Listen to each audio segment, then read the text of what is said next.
Hello, BookTube. We're resuming my 2023 library tour. We're comfortably seated in a corner, though. As I think some of you have noted, we're in a corner of the room here, and that's what's accounting for the boxy audio. But we have Transverse books in this next shelf for the first time on this bookcase.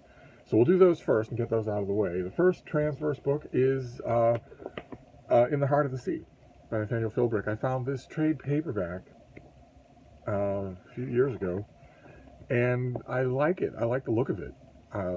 It didn't resemble to me the hardcover or an earlier trade paperback that I'd had, so I grabbed it. Although I have it as an ebook now, so I don't particularly need it, but I really like the book. It's about the stoving of the whale ship Essex by a sperm whale that attacked it, and it's really, really gripping. Makes you realize just how small and how fragile these whaling vessels were if their intended targets had thought to fight them, especially sperm whales, who are carnivores and very aggressive. Then we have a hardcover edition of Superman, The Last Son of Krypton by Elliot S. Surprise Maggin, which came out in connection with the movie, but which is a terrific novel on its own. It's cheesy. It's not good. It's just, I love it. I love it so much. As a Superman novel, I love it so much. And before I found this is a special edition, no folderol at all, obviously. And before I found that, I'd only had a series of mass market paperbacks that I read until they fell apart. And they fell apart easily because they had the little photo inset in the middle, and that always weakens the integrity of a book. Then I have Edward Seidensticker. Some of you will know his name because he was a famous translator of The Tale of Genji. And this is his book, Genji Days, which is kind of a translator's diary. These are excerpts and fleshed out excerpts from his diary, in his time in Hawaii and in Japan while he was working on Genji. And it's delightful, absolutely delightful. I don't know of many books that are like it. But anyway, those are the Transwise books. Now we'll deal with the books on the shelf. Okay, the first one is a duplicate. There are a couple of editions of this book in this room, so that I need to fix that. This is An Arrow's Flight by Mark Merlis, and this is a very gay, very contemporary retelling of the Iliad. Not just the Iliad, though, but a lot of the events around the Iliad that Homer doesn't include. So in a way, this is first cousin once removed to the post-Homerica of Quintus of Smyrna, and not to Homer himself. This deals with a lot of stuff, a lot of characters, the son of Achilles, Philoctetes, who aren't in, they are in the larger Troy story, but they aren't in the fragment of that story that we get in the Iliad. And this is wonderful, heartfelt and beautiful and bitter. And I love it, absolutely love it. Okay, then we have a hardcover of God Knows by Joseph Heller. This is a historical novel about King David by the author of Catch-22. But it's broader and wiser and more world-weary and sardonic, less pointless cynicism and far more pointed cynicism here. His David is a very contemporary figure in a lot of ways. Took a lot of research to write this book, but his David knows that he's King David. He knows about the present day. He very much has the sensibilities of a philandering 20th century Jewish husband.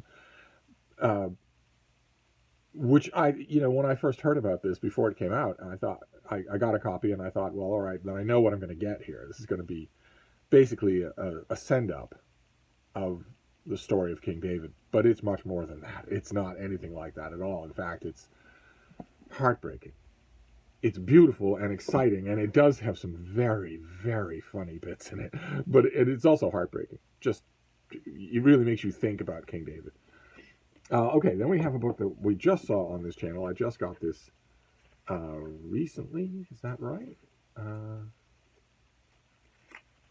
Yeah, I just got this recently. I just got this in December. This is probably a very late Brattle Haul. This is by Harold Kirker, and it is The Architecture of Charles Bulfinch, the great Boston architect. This takes you through all of his buildings with blueprints and black and white photos. Takes you through all of the buildings that he did in Boston and in New England and the rest of the country. just an indispensable source for this. That is an elaboration of an earlier book that the author did, but with much better graphics. So I'm very, very glad to find it at the Brattle, since I'm a big fan. Okay, this is a BookTube Made Me Do It book, in a way, kind of, sort of. This is the Foundation trilogy of Isaac Asimov in this original Barnes & Noble hardcover.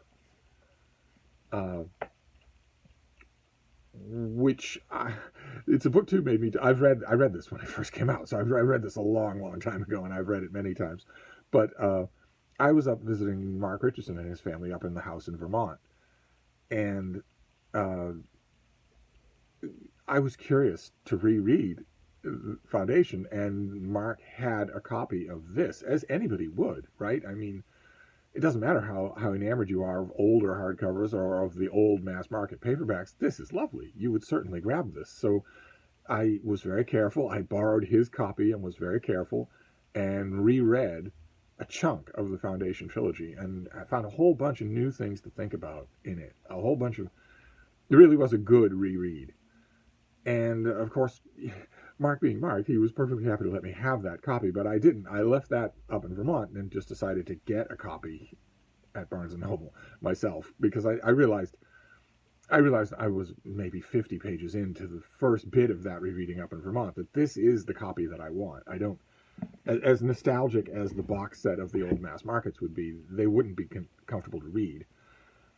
Okay, then we have another... This is another fairly recent addition to this room. Sort of underscores a problem with doing a library tour in the little book room, which is that if it changes, then this isn't the definitive reference document that I want it to be. A number of you pointed that out yesterday when I had a Brattle book haul, a book haul from the Brattle bookshop here in Boston, that had 3 or 4 books that are coming into this room, which already invalidates this as a record. And I realize that. I'm going to keep going, though. This is by Douglas Fairbairn, and this is A Squirrel Forever, which is this is a type of natural history writing that I really like, where someone takes an animal, a wild animal, into their home, whether it's a giant pig or an American buffalo or a bear or a squirrel or a raccoon or an owl. I just love these kinds of books. I don't know why, but I do. And this was really good. Squirrels are very interesting to live with. They have a lot of weird habits. They're extremely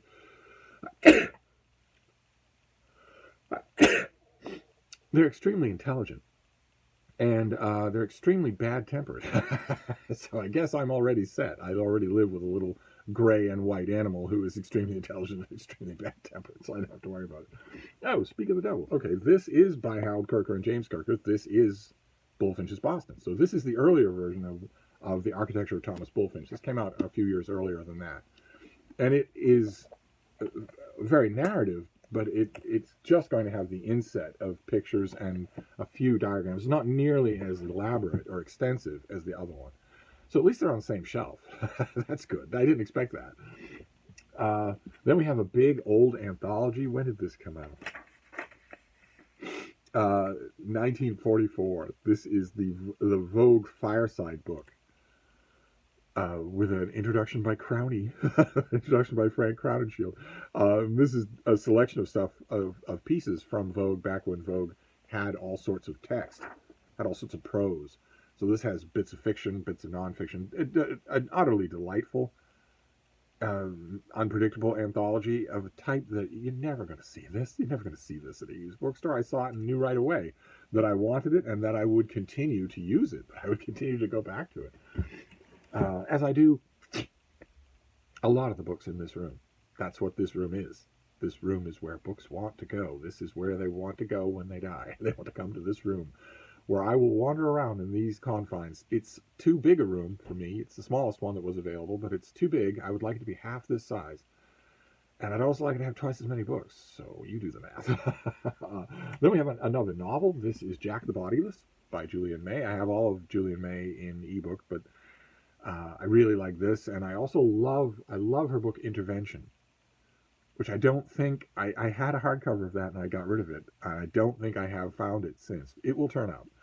But these are stories about uh, a slightly future Earth where humans have been contacted by the galactic milieu. They've been contacted by a group of, a federation of alien species. And the common thread that all of those species have, and that Earth, the thing that brings Earth to their attention, is when coordination happens, when suddenly the humans' latent psionic powers activate, enough of them so that they can signal to these watching aliens that they are ready for incorporation into the galactic milieu. And Julian May invented this whole thing in a series of books about the Pleiadian Exile series, which didn't have anything to do with it. This science fiction setting of a future Earth was the backdrop only for those books. They took place in Earth's prehistory, not in the future. But fans were curious, very interested, so she wrote a whole bunch of books about this world, starting with Intervention and then going on to, I think, 2 different trilogies. And I have the Pleiadian Exile books in the old mass market paperbacks with the Michael Whelan covers. I have all those, and I have those in ebook. And I have all the rest of the Galactic Milieu stuff in ebook form, but none of the others, aside from Jack the Bodiless, none of the others in hardcover, which I would kind of want, because Julian May, I have found, I know that there's an uneven reception, and of course she's totally forgotten now, but I found her a very rereadable author. And when it comes to that, I like to have those kinds of authors in the most durable form possible, aside from ebooks, which are the most durable form possible. Okay, then we have another National Geographic book. We saw a bunch of those yesterday. These big oversized things that have maps and photographs and profiles and also original artwork. And this one is on the Vikings. Look at that. He's seen better days, hasn't he? This is you've got the National Geographic high definition photography, but this also has original artwork and lots of it. So you've got it in black and white and in color all throughout this book. Really, really interesting stuff. So I have, there we go. I have gone back to this and stuck in tons and tons of pieces. You can always find history magazine pieces or literary magazine pieces about the Vikings. I don't always want all of the books, but when I find a piece like that I like, I fold it, clean it, date it, and put it in this book. Oh no, okay, we have another one of these National Geographic books, but this does not belong here. It does belong here, but not 2 copies. This is another copy of Men, Ships, and the Sea, considerably more beaten up. This may be my original copy. But there's no reason for me, we had a perfect condition copy of this yesterday. There's no reason for me to have both of these. Especially in this room where space is very much at a premium. This is a small room. The walls are lined with bookcases. I have not put any bookcases out into the floor of the room. So it has an open floor. Too open for me. But still, it has an open floor. And it's going to stay that way. But even so, I'm always looking for room in this room. The rest of the Hyde Cottage is plenty of room. But in this room, I can't have 2 copies of the same book. And then we'll finish up with this last one, which is big. Oh, all right. A blast from the 1920s. Oh, my. Okay. This is the volume library. Can you make that out? Let's look at the frontispiece. Look at these end papers. Let's look at the frontispiece so you see what I'm talking about. This is a concise, graded repository of practical and cultural knowledge designed for both instruction and reference. The volume library. And this is a compendium of everything that was known. You have individual profiles of all the presidents and the keynotes of what they did and a description of all the key dates. You have timelines for literature and history. You can just consult. You can fill them in as you please. We have there's a small children's section with little puzzles and games and ways to start thinking critically. Also nursery rhymes. And the reason there's a small children's section here is because this was intended to be, and often functioned as the the book in a small one-room school or two-room school. Here we have the color plates in this are amazing. There are a lot of color plates for animals. There's one for undersea life, one for birds, one for mammals. There's a whole section on biographical dictionary, just name after name after name with just a thumbnail of each. There's a section on math that still baffles me. There's a page on mammals. Look at that! Oh my god! And this was originally intended to be the book. It was made extra heavy, extra durable, and you would pay $5 for this book, which is a huge amount of money, and all the grades would be able to use it. They would all be able to use it. The little children could do their nursery rhymes and their basic math. There's also algebra and calculus in here. There's physics in here, so that the older children could go in here for their lessons. The older children could go in here to crib facts about whatever president they were talking about, or to learn about animals, or astronomy, or textiles, or manufacturing, or agriculture, all in one volume. One very, very, very outdated volume. The Great Depression had not happened. Fascism did not exist. World War I had just ended, and World War II had not happened and was unthinkable. The people who put this book together thought there was a good 50-50 chance that there was a civilization of humans on the moon. They thought there was a really good 50-50 at least chance of races and nations on Venus and Mars. So you would need an entirely different book. I wonder if you could do a book like this. I know plenty of publishers try nowadays, but the internet didn't exist back then. If you'd gone back to a teacher who was using this book in a class and said, this is, out of 10, this is probably 5 in terms of the amount of information that needs to be in a book like this, that teacher would have stared at you and said, there's barely anything that's noteworthy or worth knowing that isn't in this book. So I don't know what you're talking about. And what you're talking about is 4 worldwide economic crashes. What you're talking about is World War II, nuclear war. You're talking about the moon landing and the invention of the internet, just the invention and popularization of antibiotics. Amazing. Just an almost totally different world. But this is a bedrock, just a bedrock of information. It teaches you all the basics of what was known in the 1920s. so a perfectly comprehensive and dramatic way to end this shelf tour. So we will move on tomorrow. I can stay right here in this chair. I don't have to move an inch. So that's good. So we'll pick this up then. I will see you then. Thank you, BookTube.